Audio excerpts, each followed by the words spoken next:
नमस्कार, मैं Vijay Kumar Poonia विकेपी time news से। मैं हूँ दिल्ली के अंदर, पश्चिम दिल्ली के अंदर जनकपुरी के अंदर एमसीडी स्कूल सरकारी स्कूल है।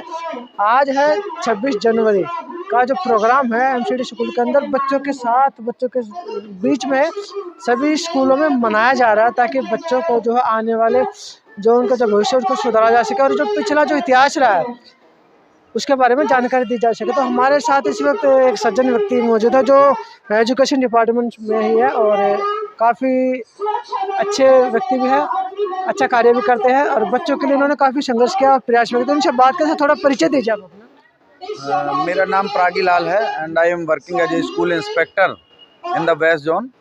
तो यहाँ पर हमारे पास 127 विद्यालय जो है ना दिल्ली नगर निगम के जो काम कर रहे हैं और उसमें मेरे पास काफ़ी स्कूल हैं, 30-35 स्कूल मैं देखता हूँ।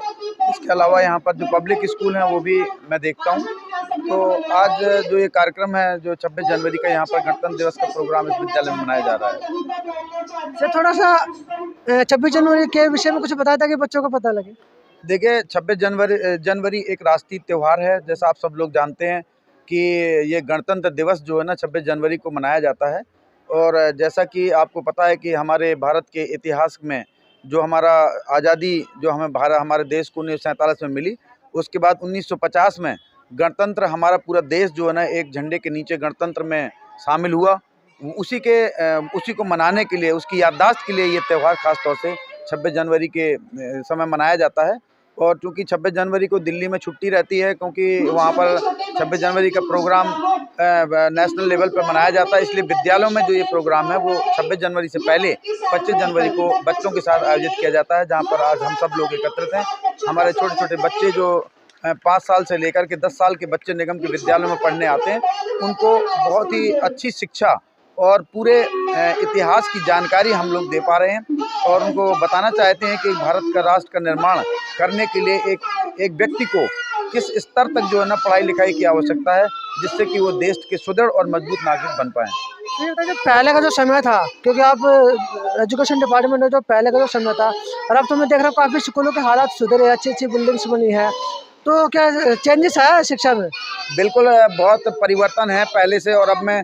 पहले कभी जो है ना ये टीन साइड में स्कूल हुआ करते थे निगम के, और अब जो है हमारे सभी स्कूल पक्के हैं, बहुत बुलंद इमारतों में ये चल रहे हैं, कोई भी किसी प्रकार की कमी नहीं है। इसके साथ साथ इंफ्रास्ट्रक्चर में सभी बच्चों के बैठने के लिए जो हमारा फर्नीचर है वो उपलब्ध है, सभी टीचर्स के लिए फर्नीचर उपलब्ध है। इसके अलावा नए नए तरीके जो है ना हमारे जो पढ़ाई के संसाधन हैं वो जो है ना अपनाए जा रहे हैं। और वर्तमान में अभी हमारे जो निदेशक शिक्षा हैं विकास त्रिपाठी जी, वो तमाम नए जो है ना इनिशिएटिव जो है ना बच्चों को पढ़ाने के लिए और उनको अच्छी शिक्षा देने के लिए चला रहे हैं, जो बहुत ही सराहनीय है। कई बार ऐसा होता है ना, बच्चों को दिक्कतें आती है पढ़ाई में, आते हैं जैसे कहते हैं टीचर अच्छा नहीं पढ़ा रहे या मतलब बच्चों की क्लास कंटिन्यू नहीं चल पाता क्योंकि टीचर को कई बार दूसरे कामों में लगा दिया जाता है, जैसे कि इलेक्शन ड्यूटी में लगाते हैं या कुछ और भी काम होते हैं उसमें लगाते हैं, जिसकी वजह से बच्चों की एजुकेशन डिस्टर्ब होती है। तो उसको कैसे रास्ते निकालोगे? देखिए अभी तक जो है ना अब हमारा ये प्रयास है, पहले ऐसा कभी था कि जब चुनाव आयोग जो है ना टीचर्स को लगा देता था या और बहुत सारे काम जो है ना टीचर्स को कर देते थे, क्योंकि वहाँ पर लोगों का अभाव था, स्टाफ की कमी थी स्कूलों में, तो उसको करने के लिए टीचर्स को डिप्यूट किया जाता था।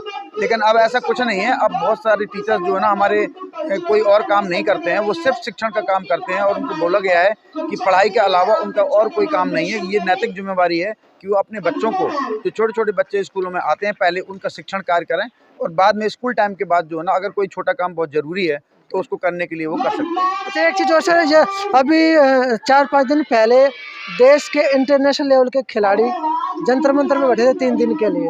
उन्होंने प्रोटेस्ट किया था ज़्यादातर हारेसमेंट को लेकर, महिलाओं के हारेसमेंट को लेकर। अगर कहीं इसी स्कूल में कोई ऐसी अगर घटना हो रही होगी, क्योंकि टीचर्स कभी बता नहीं पाते, जो महिला टीचर है बता नहीं पाते कि ये ऐसा शोषण हो रहा है, तो अगर मान लो कोई ऐसी घटना होती है तो आप तक वो बातें पहुँचती है क्या? देखिए हमने जो है ना अपने विद्यालयों में जो हमारे यहाँ पर गर्ल्स बच्चियाँ पढ़ती हैं और जो बॉयज़ पढ़ते हैं, उनको हम एक साथ यहाँ पर बिठालते हैं। तो एक तो ये है कि उनके बीच में आपसी जो है ना कोई जेंडर का जो है ना कोई फ़र्क ना हो, एक तो ये बताते हैं। इसके अलावा TC-PCR की जो हमारी गाइडलाइंस हैं और जो एक जेंडर की जो जानकारी है वो भी हम बच्चों को जो है ना समय समय पर देते हैं कि गुड टच और बैड टच क्या होता है। कोई बाहरी आदमी आकर के अगर आपसे बात करता है तो उसका तरीका क्या है बात करने का, वो किस वे में आपसे बात करता है, ये सब हमारे छोटे छोटे बच्चे इससे अवगत हैं। और निगम के बच्चों में सभी टीचर्स को ये भी ट्रेनिंग दी गई है कि वो अपने गर्ल्स बच्चों को जो है किस तरह से जो है ना जागरूक रखें, जिससे किसी तरह की घटना को अंजाम ना दिया जा सके। तो सर एक चीज़ और थी कि जैसे मान लें अगर कोई पेरेंट्स कोई मतलब बात बताना चाहे, जैसे मतलब आप तक पहुंचाना चाहे, तो क्या माध्यम है कि आप तक पहुंच सके? देखिए, हमारे सभी स्कूलों में प्रिंसिपल्स को निर्देश दिए गए हैं कि वो उनका एक टाइम है कि वो 12 से 1 है, किसी में 10 से 11 है, किसी में 11 से 12 है। सभी में पेरेंट्स को मिलने के लिए जो पर्याप्त समय का एक प्रोविज़न रखा गया है। और वैसे भी हमने ये कह रखा है कि कोई भी जो है पेरेंट्स किसी भी समय हमारे स्कूलों में जाके हमारे प्रिंसिपल से मिल सकता है और प्रिंसिपल के माध्यम से वो टीचर से मिल सकता है और अपने बच्चे की पढ़ाई लिखाई के बारे में पूरी जानकारी ले सकता है। किसी भी तरह की कोई चीज़ हमारे विद्यालयों में छुपी नहीं है। सर अभी क्या है कि कुछ बच्चे ना एग्रेसिव हो जाते हैं, जैसे हाल ही में पश्चिम दिल्ली में एक टीचर को मार दिया था, चक्कू से मार दिया था, और नांगोली में भी ऐसी घटना हुई थी, और एक मोती नगर की तरफ से भी स्कूल में घटना हुई थी।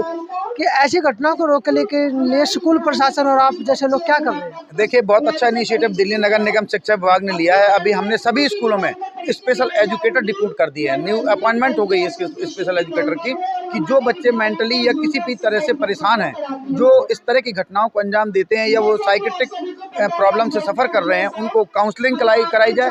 तो काउंसलर भी हमारे स्कूलों में डिप्यूट किए गए हैं और सभी स्कूलों में एक जो है स्पेशल एजुकेटर हैं। तो अब ये समस्या भविष्य में आने वाली नहीं है। तो शुक्रिया सर, हमसे बात करने के लिए समय निकाला आपने। Thank you.